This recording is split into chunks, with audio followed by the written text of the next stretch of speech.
Thank you. Slow capital. Patient capital.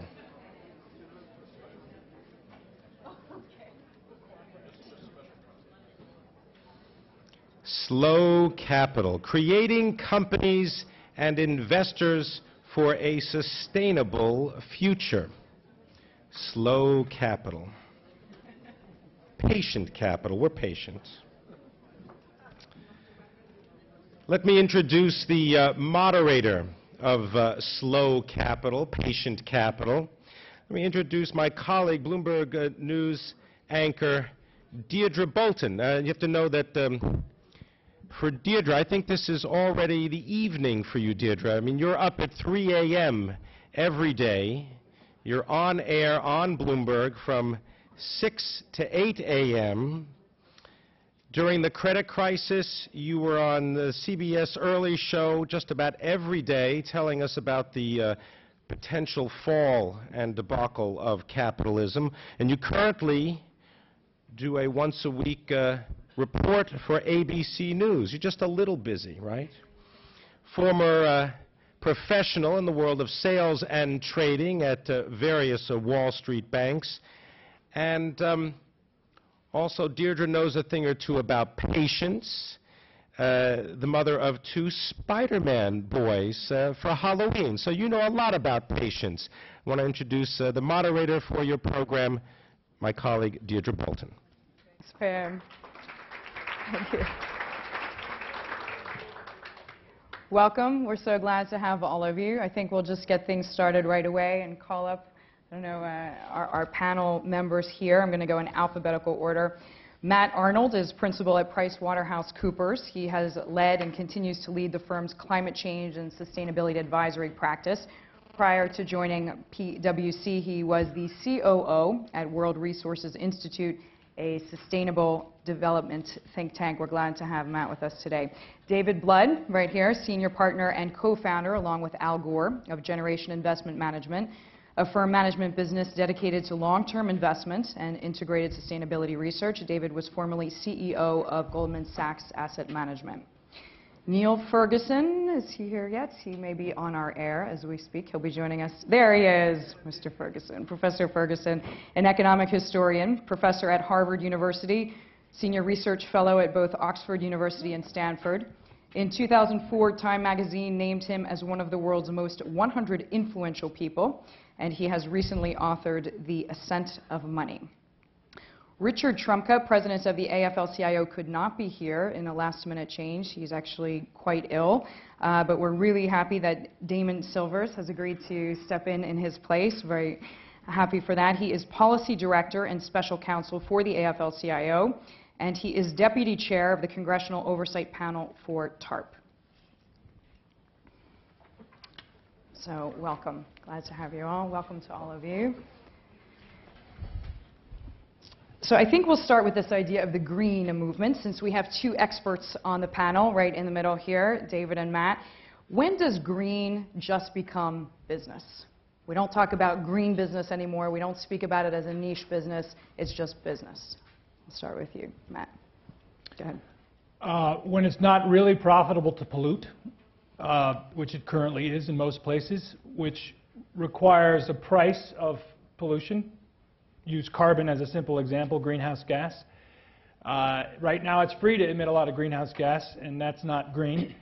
And so if you can reduce every other cost but increase that emission, it's very profitable. So it's very hard to make green business as usual if it's really profitable to do otherwise. David, Caroline? Well, I think in addition to that, many green businesses are extremely profitable, and we ourselves don't think of green business versus non-green businesses. We certainly look at businesses that are not operating sustainably, but long-term great businesses are sustainable. And environmental challenges, the transition to a low-carbon economy is just good business, and we don't think of it as a separate asset class. We just think of it as good business. Damon, I'm actually going to move my BlackBerry because I think it's creating some interference. But the government is clearly pushing a green agenda, and I'm just wondering, from the point of view of a worker, from the point of view of someone in a union, does this just give companies, corporate America, an excuse to cut jobs and to not treat workers properly? Well, let me begin by saying that, obviously I'm not Rich Trumka. Rich, the president of the AFL-CIO, wanted to be here because this dialogue is extremely important to him and to the labor movement. Rich is a former coal miner, and I have not. I have not been underground, so that's my caveat, right? Mm-hmm. But if Rich were here, Rich would tell you that as a former coal miner, right, and you've got to understand what the implications of that are for the subject of green jobs. Because, when you say cut jobs, right, there's a belief among a lot of people that the first kind of jobs that might be cut in a greening economy might be coal miners' jobs. That Rich believes that the transition to a sustainable climate is a critical national priority and a critical global priority. And that if it's done right, it's not an excuse for anybody to cut jobs. In fact, it is the key to being to an economic strategy for the United States in a global context. Right? Understanding that countries have strategies in a global economy, that it is key to the United States having a viable national economic strategy for remaining the kind of roughly egalitarian middle-class society that we became in the post-New Deal era. Key. And so the answer to your question is, done right, not only is it not negative, it's hugely positive. All right. For a global perspective, Neil, we know you've written tons and tons about China, about America, about the relationship between the two. So as the U.S. goes greener, does China just look the other way and just remain dependent on coal? Well, Deirdre, we discovered that we actually have a solution to the problem of climate change. We have a way of drastically reducing CO2 emissions, and it's called having a Great Depression. If you massively reduce industrial output worldwide, as we did late last year, early this year, you reduce emissions. And this, I think, illustrates very straightforwardly that there is a trade-off here that we shouldn't pretend doesn't exist. It's a real trade-off between growth based on the technologies of the Industrial Revolution, which has and have significant negative externalities, and a slower growth rate, which almost certainly comes as a consequence of imposing the costs you have to impose on those traditional technologies. Now, what concerns me right now is that while the developed world is clearly on a slower growth path, I mean, all talk of V-shaped recoveries, I think, can now pretty much be discounted. We're on a slower growth path. And that's part of our deindustrialization. That's part of a huge secular shift of manufacturing industry from the west to the east. As we slow down, we will get greener. And we'll pat ourselves on the back. Europeans have been doing this for some time, led by the Germans and the Danes. We'll say how much greener we're becoming. But what we actually mean is how much less industrial we're becoming. If that doesn't happen in any way in Asia, if China continues to base its 10% growth on the consumption of fossil fuels, particularly the burning of coal in traditional ways, then the whole thing will be a scam.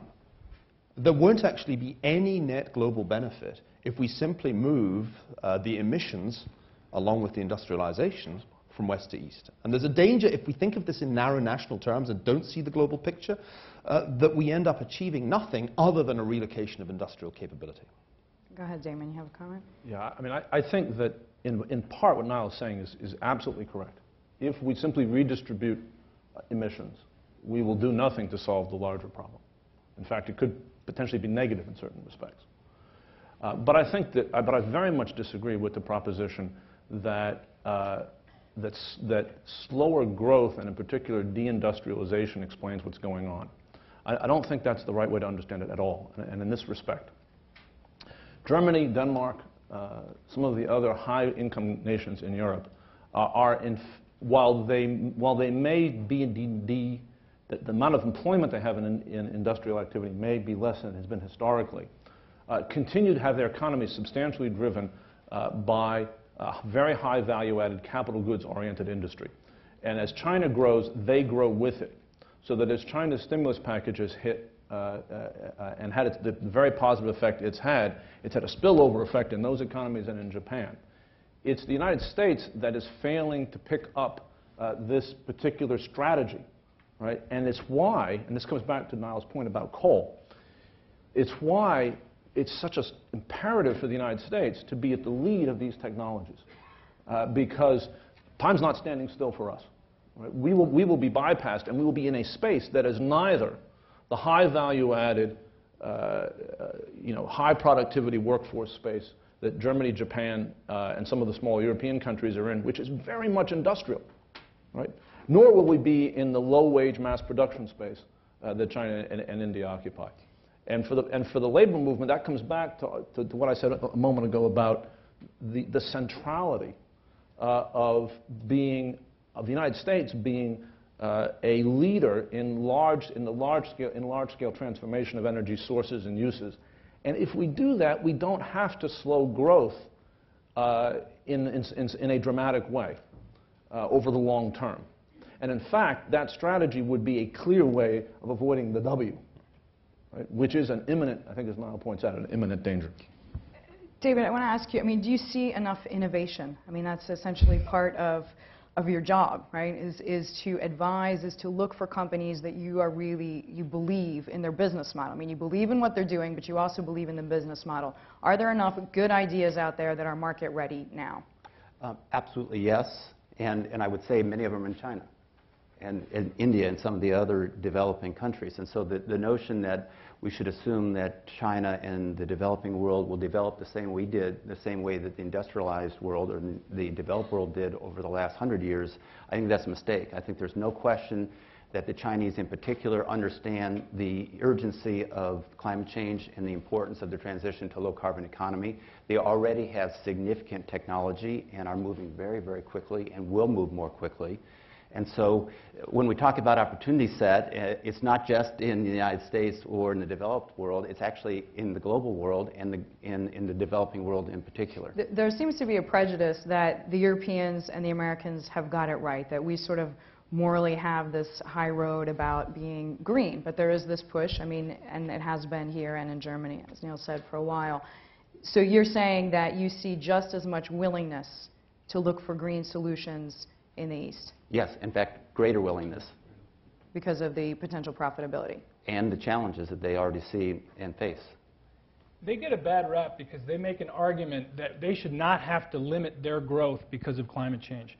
Because it was largely a Western industrial phenomenon that put the CO2 up there, so why should we now take a cap now? So it's a political argument that says, look, you take your caps, we're not going to take a cap. But what we are going to do is we're going to decarbonize our energy economy.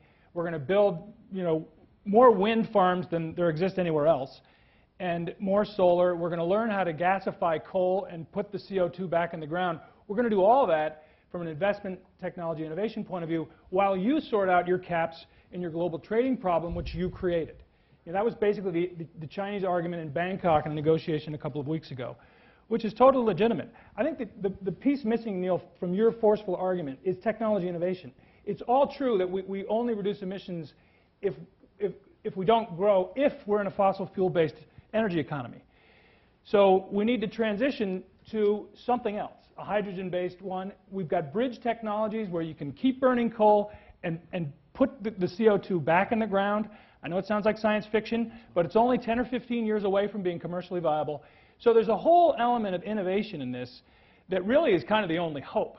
Because as long as the model remains the same, it's impossible to see how we don't treble or quadruple the concentrations of greenhouse gases in the atmosphere.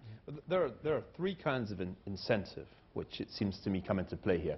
One is the, we'll call it the Al Gore incentive, or the day after tomorrow incentive, where we act out of fear of the more or less unknowable consequences of those increased concentrations. Another incentive is the one that clearly exists in some cases, that there are genuine profit opportunities in technological innovation. But I think the third and most important incentive is that there has to be some kind of taxation, whether it's in the form of an emissions trading scheme or a straightforward carbon tax, to steer the incentives, to skew the incentives in favor of the new technologies. A pure market mechanism is not going to deliver this. And one of the big differences, the obviously biggest difference between Europe and the United States in this respect, is that Europe has a meaningful carbon emissions trading scheme that has been tried and tested and now is really beginning to work quite well. Plus, there are significant taxes on emissions in most European states. And that isn't happening here. We've got what looks to me like a sham scheme coming into existence. Without some stronger incentive than the market plus fear of Al Gore's scenario, I don't think the US is going to get there. And I agree that you could end up in the middle position. The Chinese have a command economy. If they decide we're going to go down this route, they go down this route regardless of the market incentives in the short term. The Europeans are going down this route because they A, believe the Al Gore scenario, and B, they tax emissions in a meaningful way. It's the US that seems to me to be the outlier here. But before you pick on the U.S., sorry, how many European countries have achieved those targets? Well, the Germans have done a lot. The UK has done virtually nothing, although we've talked the same talk. Spain and Italy and so France. there's significant differentials. And so they created the system, but without any teeth. And so hopefully when we create our system, we get it right. We don't overstate our baseline. We actually put meaningful caps in place. And I think history has shown for the last 5 years in Europe that if you have a 25 euro a ton carbon price, that's actually not enough to transition technology. You know, there's almost no carbon capture and storage, for instance. But if you take this discussion, let's just take the carbon capture issue, which panelists have been talking about. All right. One of the things that Rich would say if he was here, particularly the folks in the environmental community, is understand that the choices, at least in the medium term, around coal are not yes coal or no coal. Right? That in China and India and Brazil, those are not the choices. The choices are coal with carbon capture or coal without carbon capture. Right? The people are going to dig coal, and so it's a vital interest of the planet to figure out that technology as fast as possible, and it's a vital interest of the United States, right, to be the place that figures it out. That actually brings up and that comes to this sort of overall theme of our panel, which is, do we have the structures in place in our capital markets, in our investment chain, in the tax regime? Do we have the structures in place to move that money, to move the very large capital investments needed to figure these things out quickly enough before other people who either have the tax structures in place as the Europeans do or have the command economy as the Chinese do, before they figure it out, right? Because we want to be the people selling it, not the people buying it, right? And this comes to the issue that the Aspen Institute has been such a leader on, which is trying to bring people together around the idea that we need long-term horizons around business decision-making and capital market functioning. And if you think, well, that sounds really abstract and vague and whatever, what does that amount to? That amounts to, are we going to invest the human and financial capital to solve these problems on the time horizon we need to solve them all on before other people do?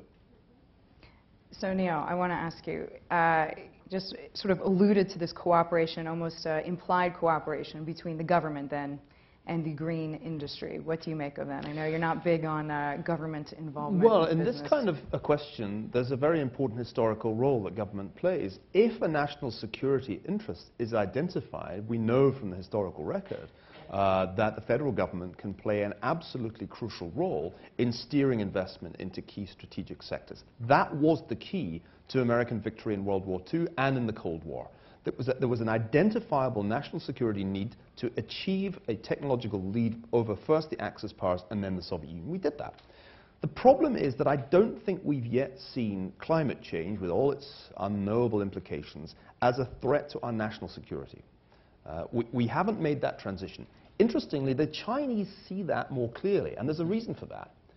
The reason is that East Asia is far more vulnerable to natural disaster than the United States of America. We have a big difficulty in imagining major disruptions to our lives, warlike disruptions by nature.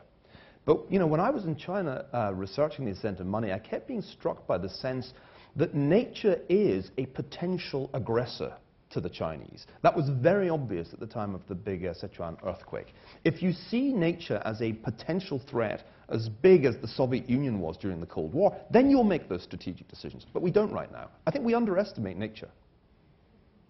So you see no problem in governments being involved, at least at this moment, in this particular cottage industry? On the contrary, I think if there isn't a role for government, it will not happen.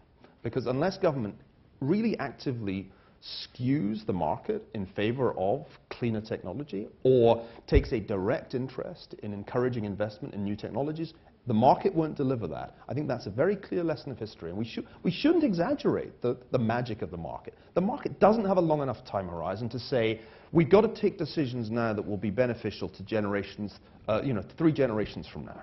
That's not the way that markets traditionally function. I was going to say, yeah, that seems to almost go against capitalism, and I mean, obviously, rightly or wrongly, what we saw in the past 2 years, which was short-term gain, short-term gain, short-term gain, which is part of the reason we're all here talking about how not to do that again. How likely is it, you're a great studier of history, give us on a scale of 1 to 10, that we don't repeat the mistakes that we just saw in the past 2 years, meaning that the average investor and the average corporate governance changes its perspective to think longer term? Is that even possible? Well, it's honestly? highly unlikely if we make only minimal regulatory changes to the way our capital markets work, and that seems to be the scenario right now. I mean, as far as I can see, the US capital markets are actually in a worse shape structurally now than they were 2 years ago. That is to say, there is greater concentration, there's potentially more risk, and there are more explicit guarantees from the taxpayer to the institutions that I now just refer to for short as the TBTFs, the too big to fails.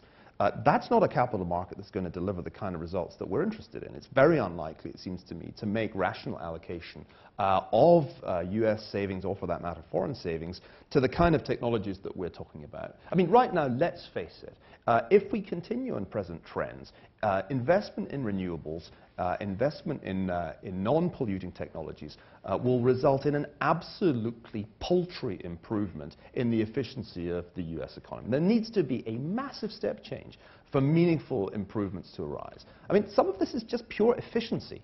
I mean, we David, don't where's need, in this fact, new change gonna come technologies. from? We already have the technologies there, but the US, compared with Germany, is incredibly inefficient in the way it uses energy. Then And again, where's I the don't see catalyst? the regime changing. David. Well, you know, when you think about, actually the title of our session troubled me. The notion of slow capital, I didn't really recognize that. I think we are fundamentally confused about what investing is. There's really two aspects to it. One is liquidity provision. That's what broker-dealers provide. Oftentimes hedge funds provide liquidity. It's crucial to the functioning of capital markets. And then it's investing. Investing isn't what we're currently doing in mutual funds in the United States, where we're turning over the portfolio every 11 months. That's actually trading.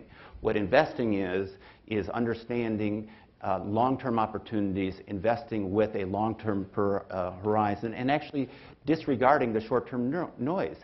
In this building today, we will talk or hear multiple interviews and multiple conversations about missing next quarter's earnings, or how do you make money at that other station in the next 30 minutes. That's not investing, that's trading. And I think we need to move away from that horizon. There are probably three things we need to do, though, from a capital markets perspective, in addition to some of the regulatory conversations that we're talking about. One, we've already said, you have to put a price on externalities. There's no question that is distorting the markets at this point, and it's causing us to make very bad long-term economic decisions. The second is investors. Investors have to get more engaged. Investors, and it's not been talked about very much over the last 18 months, but I believe investors have fallen down on the job. We've not been responsible. We've not been as aggressive as we should do. We have allowed corporate governance to, in many cases, to make bad decisions. We need to engage more aggressively with management and ensure that through regulatory process we have the corporate governance that's appropriate. Lastly, incentive structures. Incentive structures in the investment management industry are wrong. Most investment managers are compensated, as well as asset owners compensate investment managers, on a one-year basis, or worse, a quarterly basis. If you are compensating your investment managers on a quarterly basis, you should not be surprised if they act that way. If you compensate investors and asset owners with a longer-term perspective, it's just possible that they will begin to align themselves that way. This is not new technology. This is not heresy. This is actually common sense. The best investors for years, whether it be venture capitalists, private equity investors, Warren Buffett, have known that long-term investing is best practice. And we've more or less moved away from that in the last 10 years. I just couldn't help feeling a bit depressed that Warren Buffett's idea of a really inspired trade was to buy a railroad. I mean, well, if that isn't the 19th century economy, I don't know what it is. Well, he says it's an all-in bet on the U.S. recovery. Sevenfold improvement from a greenhouse gas point of view to go by rail versus going by truck. It's a brilliant trade. Yeah, rail is the once and future. Rail is the once and future technology. I think there's one other factor of David's three. And when I saw patient capital, I thought, patience for what? Is it patience to wait? And in a way, most of our financial metrics pull time out of the decision making. They equalize time. Internal rate of return, net present value, payback. But is it patience to have a single-digit return? And the thing that I find more of an obstacle than finding 10-year money is finding 7% money. And I think it's a myth. I'll argue, and I'm not a professional investor, that it's a myth, that 25% money is a myth. That if you put the trailing 10-year return in most equity indices is 0 or 3 or 4%, right? So if you went in with that expectation, you'd invest in a whole lot more stuff than you will looking for 25%. And sort of assuming that you're going to people will hear your argument now more, post these past 2 years. This point is just critical. And let me speak to it from the pension fund perspective. All right. Those pension funds and endowments that believe in the myth of 25% and paid 2 and 20 for that myth in the last cycle found themselves, in general, in the past year, to find that they bought beta returns for alpha prices, and sometimes they bought sub-beta returns. Right? As I said, I'm not a coal miner. I'm a Harvard alum. I get these sad emails from Harvard telling me about how they're turning off the breakfast for the undergraduates and things like that. That's because... And sacking my assistant. and she was clearly unproductive. And let me tell you, if they're more productive than me. My career in the labor movement began with participating in the organizing drive for the Harvard University assistants. So that's a particularly painful one for me, far more so than the breakfast that I never made in college. But the point here, though, is that this myth of double-digit returns and the myth that leverage creates value, right, which any sort of introductory finance class will explain to you is not true, right? Nonetheless motivated a whole range of behavior in the global economy and in the financial markets, particularly in the United States, over the last few years. This creates a circumstance in which pension funds do not invest in the kinds of things we desperately need as a society and as a planet, people to invest in. And there are job consequences, huge job consequences of that failure, of trading rather than investment. But behind that, and I think this is important, that may be conventional wisdom in this crowd, but behind that is something that may not be conventional wisdom, which is that if we want pension funds to be able to invest in the 7% opportunities, and let me tell you, the labor movement desperately wants that. And today, in fact, if you can provide a 7% opportunity to a pension fund, they will take it. But the problem is that the reversion to the other behavior is always present. In order to do that, we need to sort of have these vehicles built the controversial point here is we need to actually fund our retirement systems. 7% rates of return are the rational hurdle rates for pension funds, but not for pension funds that are chronically underfunded because of a wholesale social retreat from providing retirement savings. If you're 70% funded, you're going to be shooting the moon every time, right? And that is behind this. If you want a long-term oriented society, we actually have to provide retirement funding for people up front. Now, I just want to make a comment about Niall's point about the political regulatory process in the United States and his pessimism. And here I have to give a caveat. I'm not speaking on behalf of the Congressional Oversight Panel on which I serve. I'm speaking for myself. These battles are underway right now in Washington. The battle over whether or not we are actually going to reform the financial system, and very much in the direction that Niall's suggesting is where we ought to be going. The battle over whether we are really going to attack climate change. Right? And if you want to know who is fighting these battles, right? And particularly when it gets to climate change, around the question of whether we are building a structure that just displaces emissions or actually takes them out of the global system. The AFL-CIO is right in the center of this. We have been pushing very, very hard on the financial reform side around real regulation on derivatives, real regulation on hedge funds, around an end to TARP-style bailouts, around challenging the too big to fail issue, on all the points Niall just made. And I think we are making progress. I think the bills today in Congress today are literally better than they were 2 days ago. But it is a contingent situation. Which has the administration's attention more right this second, climate change or financial reform? Healthcare.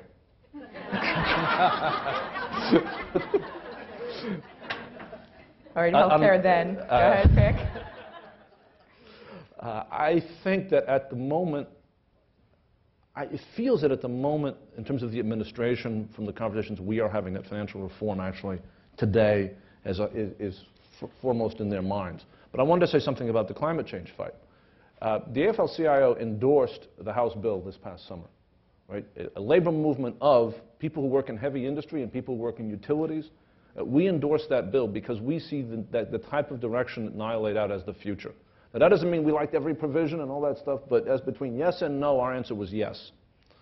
It is critical to sustaining that answer as we go to the Senate and we go to the floor, that it is critical that the bills that we have don't allow essentially emissions leakage globally. Right? That you can't tell a steel worker, yeah, you've got to cut back on emissions, and by the way, the steel mill in China doesn't, and they can import back here those products. You just that worker, that union member, will not vote for you if you propose that to them. Not only will they not vote for the politician, they won't vote for the union leader who proposes that. Right? We'll all be out of office. Does the average worker actually care if his or her company is green? Maybe we talked about this, but I mean, they probably just want a paycheck. They want a job. I mean, New York has been hard hit. There's other parts of the country that have even worse than 10% unemployment. I think that working people are no less and no more concerned about the fate of the planet and their children than anybody else is.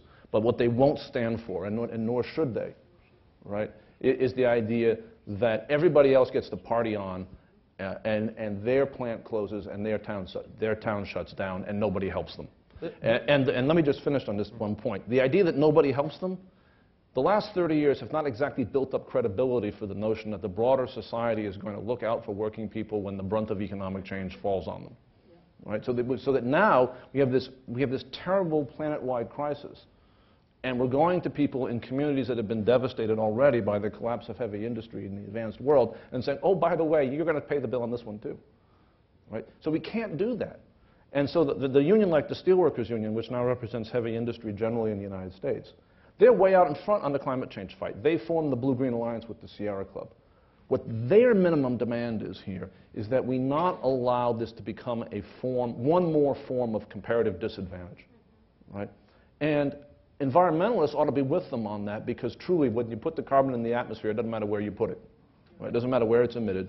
It's one piece. So there are three conflicts of interest which we need to recognize here if we're to make any progress. One's just been alluded to. If organized labor takes the position that you've just characterized, it bumps up against, well, we know the vested interests that oppose the kinds of measures that we're discussing here. So there's a kind of class conflict element, which not surprisingly has become more pronounced as the United States has become a less equal society. We've lived through a time of tremendous polarization in incomes. That's the conflict we're used to. But the conflict of interests that's actually more problematic is the second one you alluded to, and that's the conflict of interests between the West and the East, where they are going to counter with the argument that you already had your growth, and now you have to pick up the tab while we have ours. But that's not the conflict of interest that really, really stymies us. The one that stymies us is the conflict of interest between the generations. Because ultimately, what we're really talking about here is a sacrifice that everybody in the world has to make. That's Nick Stern's point. Call it 1% of world GDP. Now, to avoid massive disruption to the Earth's climate in a 100-year time frame. Now, our biggest problem is that we have very, very little in the way of evidence that human beings act with regard to the interests of their grandchildren, much less anybody else's grandchildren. A case in point is the fiscal system of the United States today, which currently exemplifies intergenerational inequity.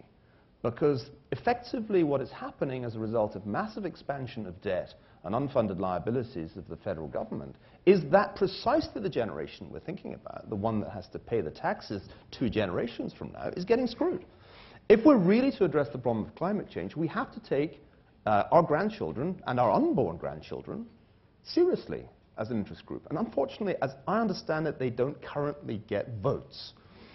So they're not really going to play a major part in the midterms, much less the next presidential election. I don't know any way of addressing that problem. If anything, this conflict between the generations is getting worse, particularly in Western societies, as a result of aging in the population and the way that our mid-century welfare states are breaking up. Just to illustrate this point, this is a killer fact. If you look at the unfunded liabilities of the Medicare system and the Social Security system, it works out at roughly $100 trillion, 10 times the stated gross federal debt. That these tabs ultimately have to be picked up. But on present trajectories, they're going to be picked up by not this generation, but the next, and the one after that. But those numbers are fundamentally, I mean, I agree with most of what Niall said today, but those particular numbers are fundamentally misleading. And you've probably all heard them many times. They don't accurately capture what is going on, nor do they capture the political choices in front of us. And here's why. When you say the combined unfunded liability, almost all of that is in Medicare. The Social Security number is real. It's much smaller. It's a real number, but it's much smaller, and one of the idle habits of the Washington class, political class, is to say that any 5 people representing the major kind of interests in our society could solve Social Security in an afternoon.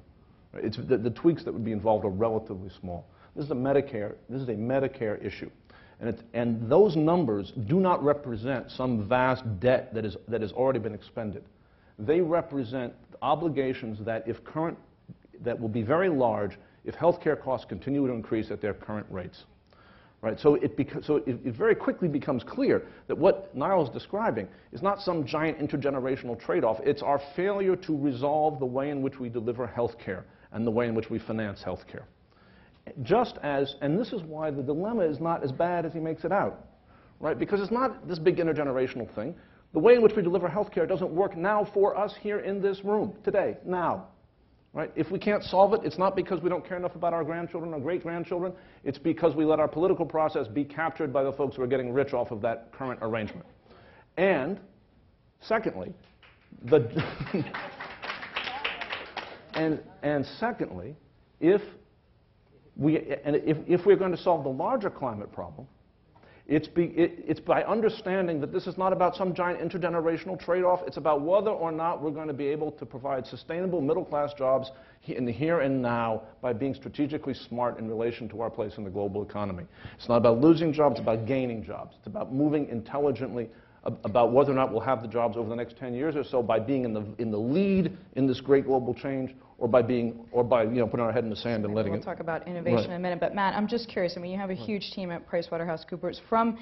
As we all know, I mean, everybody works for a paycheck, but people want to work for something more. I mean, they want to work for a spirit, they want to work for a cause. There has to be something in every element that somebody does that he or she can personally relate to. How many people on your team are, without being trite, proud of what you're doing? I mean, do you feel like that's a motivating factor? I mean, it's the most cynical place, right? An accounting firm. And people are completely inspired by this whole agenda. It is absolutely transforming. And so you think it's important to them? Oh, deeply, and deeply important to our clients. We have a corporate responsibility function that is not a client-facing function, something that we do. We love to be voted one of the 100 best places to work, and we usually are. We get more questions from clients about that program than almost anything else, because people want to know, how do you get your employees proud of the place they work? Everybody wants that, and it's beyond green. It's around being kind to mothers and paternity leave and a whole range of stuff, child care for families, making it easy for a family to work in your organization. That is a huge pull, and the green thing is in there. People are proud when their company's doing something meaningful for the environment. I just want to go back and talk about this East-West trade-off, because I don't think it's East-West. I think it's producer-consumer. We are outsourcing our emissions to China because they're making the stuff that we consume. And our steel workers in Ohio and Indiana no longer are. And that's really the issue. If we don't address consumption, it seems impossible to me how we can balance some of these big conflicts of interest. And sorry for changing the subject. No, that's on that. fine. I mean, larger theme, actually, Neil and I have spoken about this at Bloomberg here before, where you say that the idea is that the U.S. will slow in consumption, China will pick up. So how does that fit in sort of with the research you've done with what Matt just said?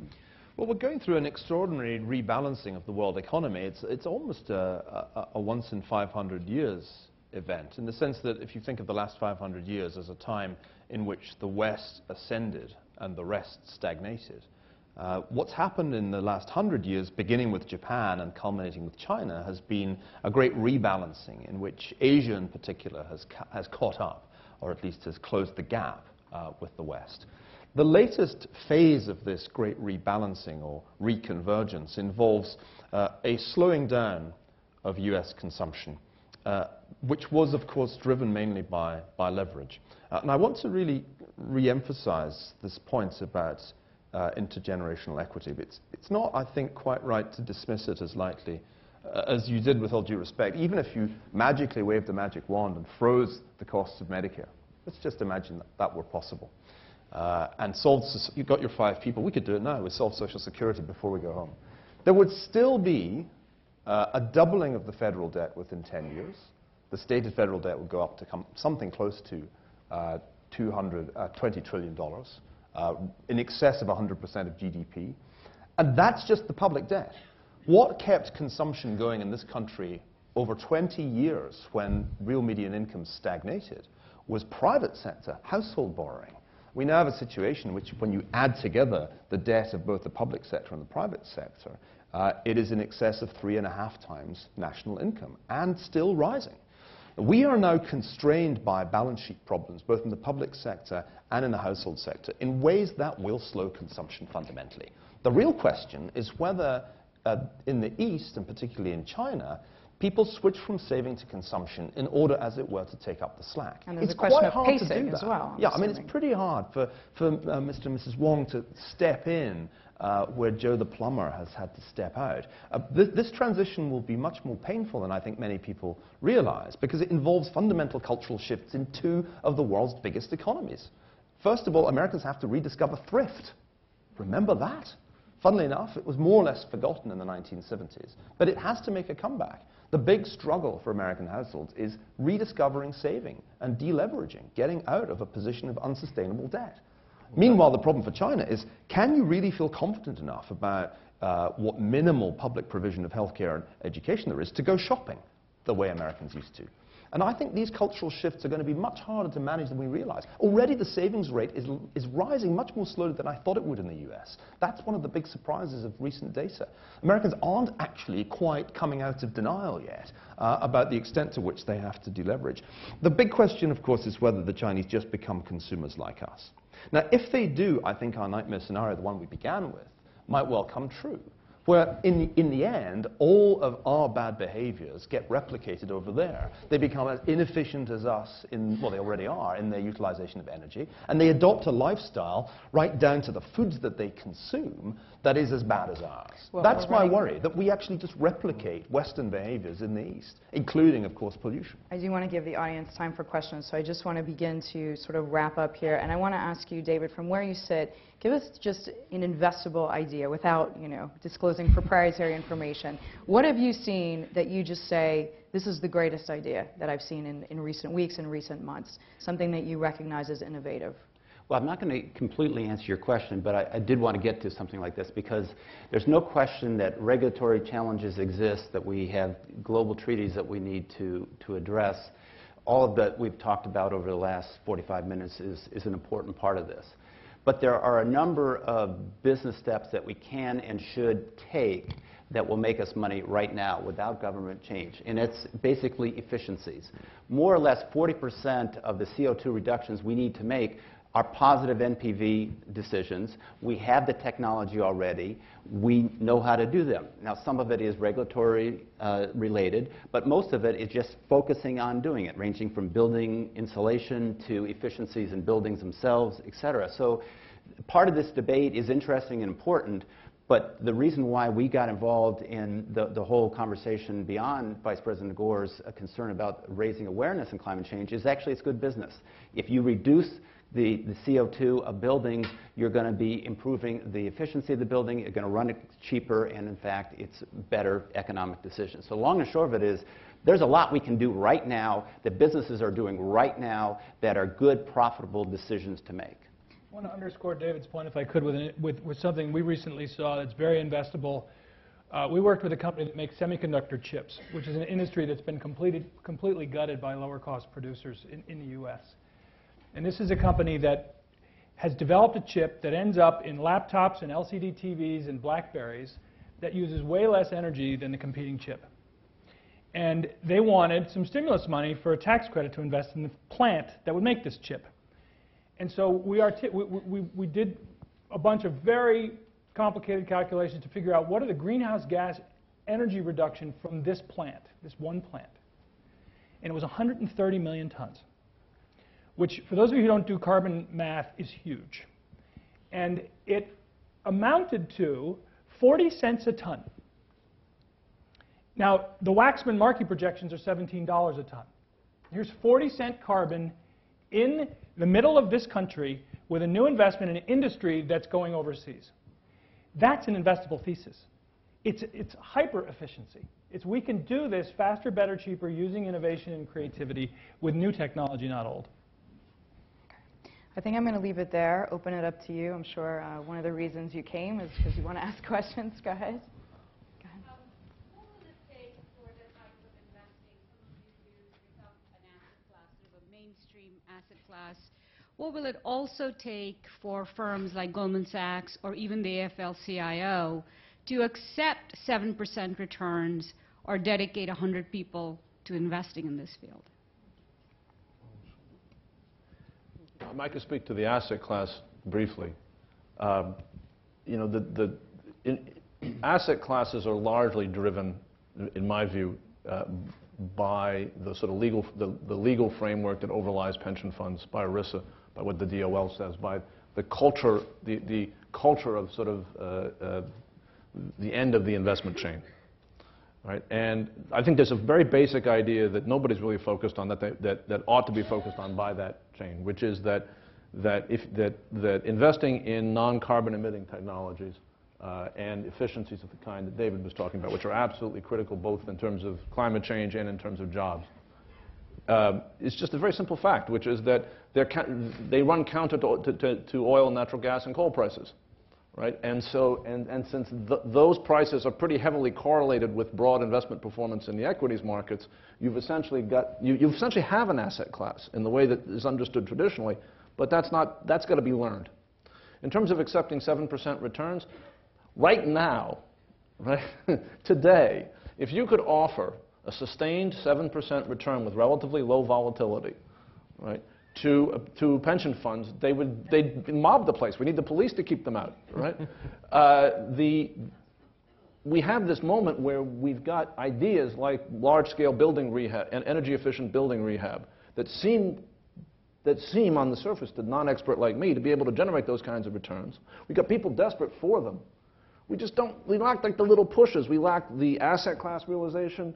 We lack the passage of a bill that puts a price on carbon and nudges folks over the edge. We lack the infrastructure to bring this obvious need together. And I think that's partly why the role of government here is so important.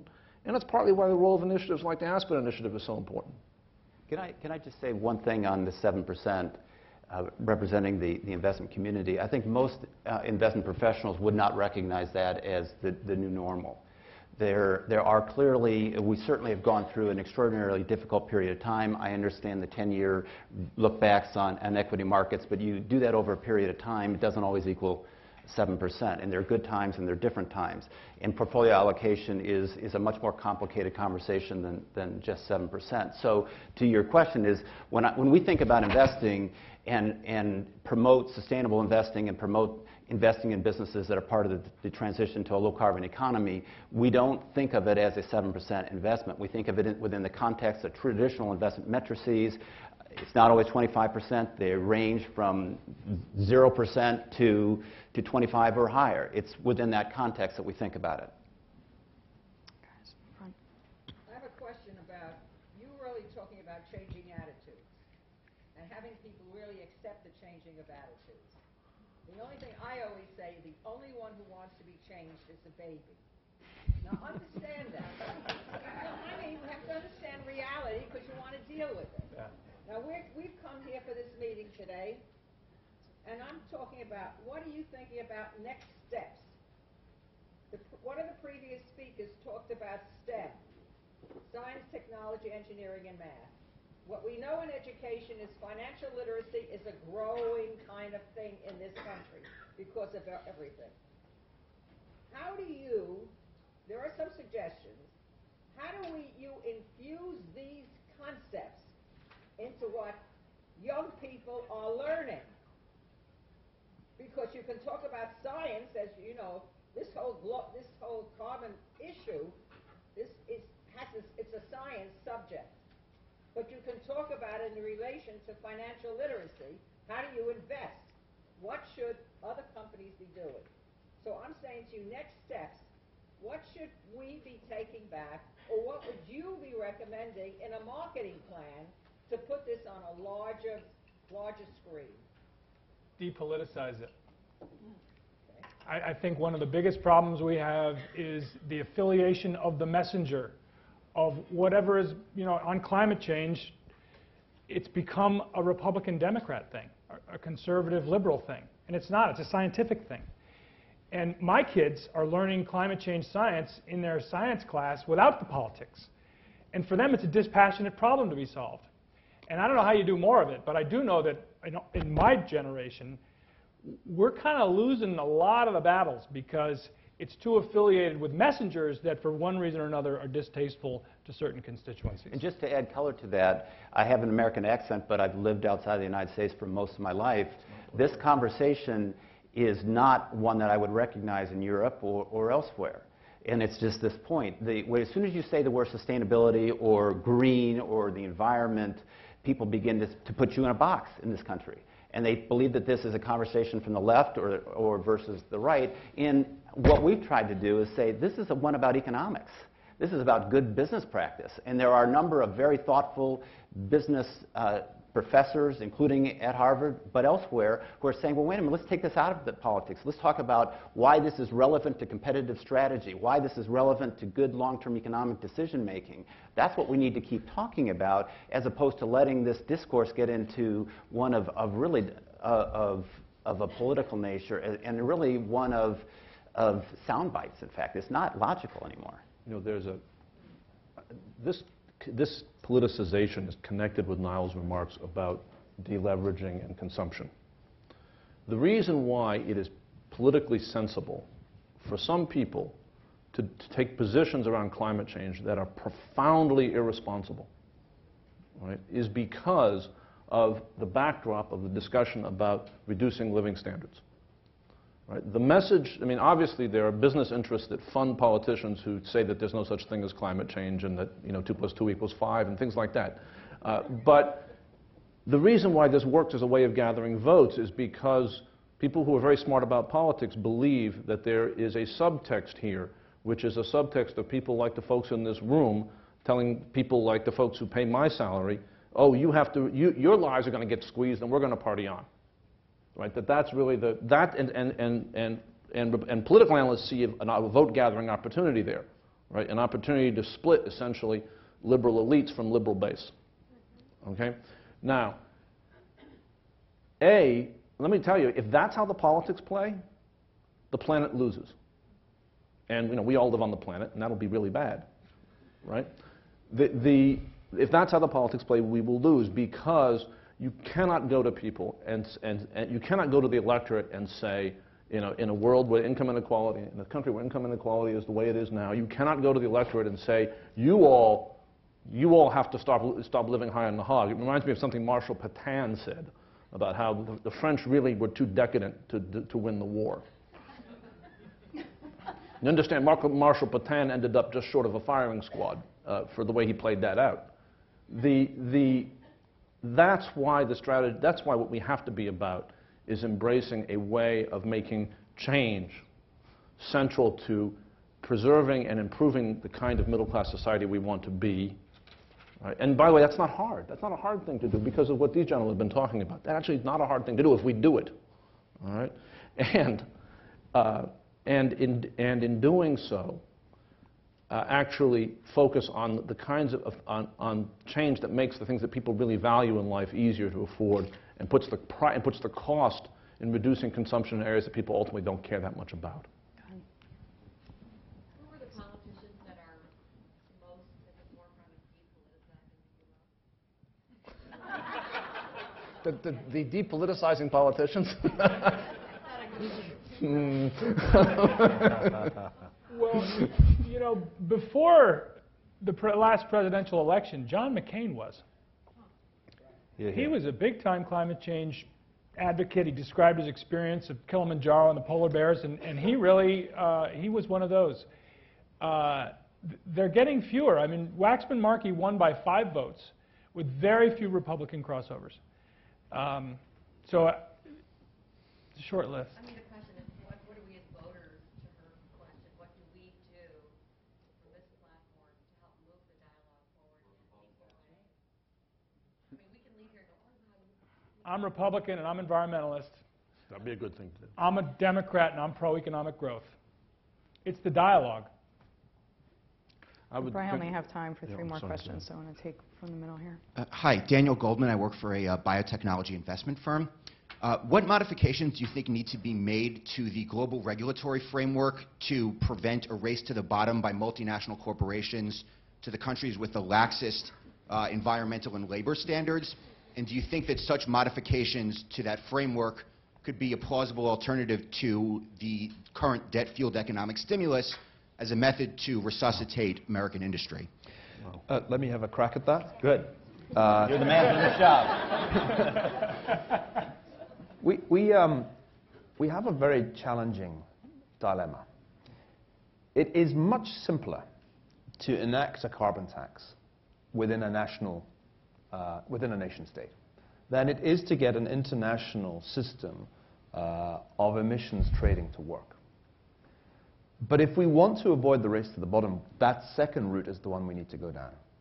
We need to come up with a scheme for trading that incentivizes all countries and all corporations within all countries to participate.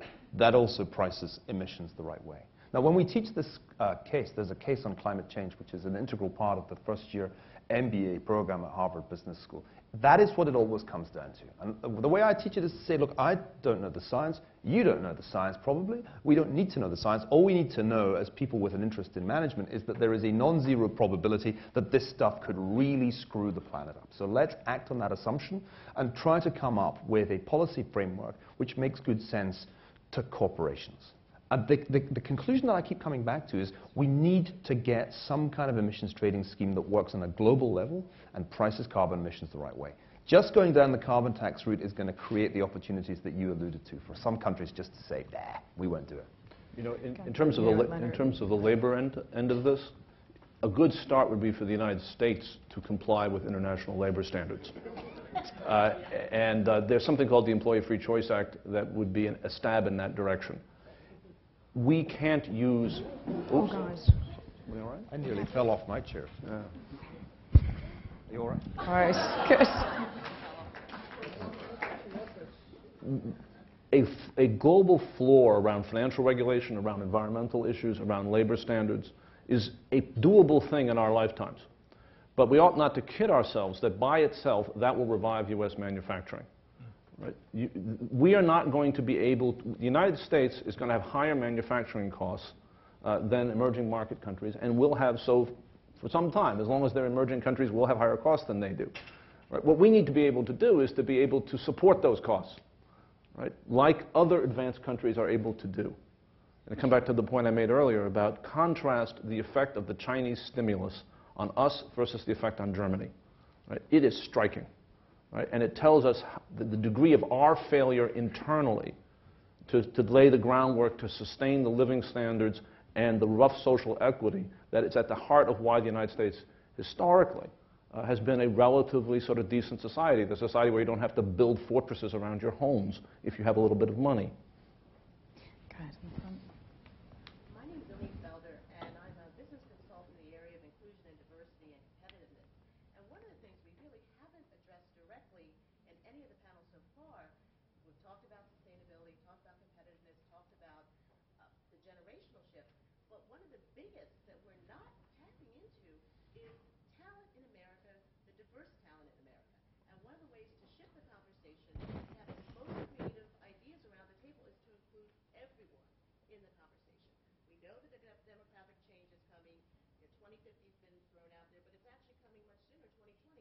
diversity population, a majority minority population.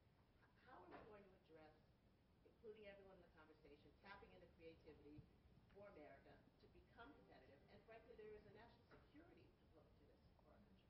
I'd like to hear your thoughts on that. David, do you want to start with that, since I'm assuming Well, I you completely cast a agree. wide net? And actually, a number of the more thoughtful businesses who are really driven by human capital management absolutely understand that. You are completely correct, completely correct. There are some businesses who don't get it, but when we're evaluating a business, particularly, again, that's based on human capital management and ideas, that's exactly the line of questioning that we take. PricewaterhouseCoopers is the largest professional services firm on the planet. 150,000 people, 35 in the U.S. And we believe your point is a competitive advantage for us. And we go after it really hard. Our head of diversity is a very senior, very powerful person in our firm who makes the case that if we don't reflect the community, we lose business. And we believe it. And the results show. I think we have time for one more question. We'll go here. Go ahead, sir. Yeah, okay. The framing of this conversation has been a lot about country boundaries. It's America versus China or China in different places. I'm wondering whether in today's business environment, in the era of globalization, whether those, to me, artificial boundaries in our conversations, particularly from an economic and environmental standpoint, make any sense at all.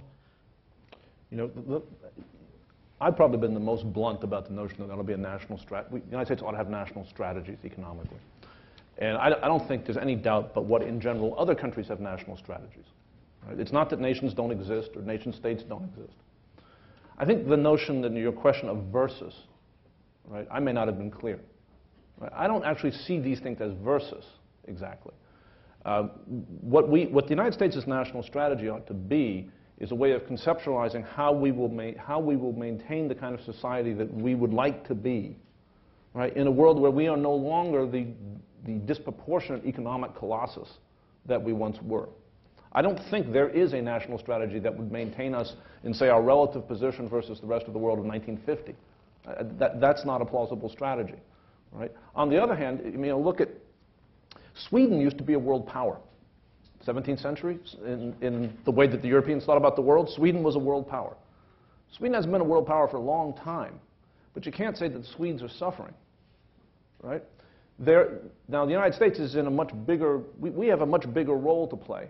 And, for example, I think we've just been through what I sometimes call an Amsterdam strategy. Right? We tried to pretend that we could keep 300 million people at a middle-class standard of living relying on finance.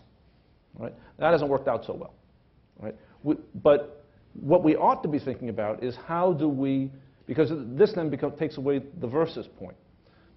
If we were the first people to develop the carbon capture technology that made it possible for the Chinese to cheaply consume their coal reserves the way they want to, and yet have a minimal impact on climate change. Right? If we did that first, we would be doing it earlier than other people. The world would benefit from that. Right? If we sold it to other people, they would benefit from it. Now, obviously, we would benefit from it.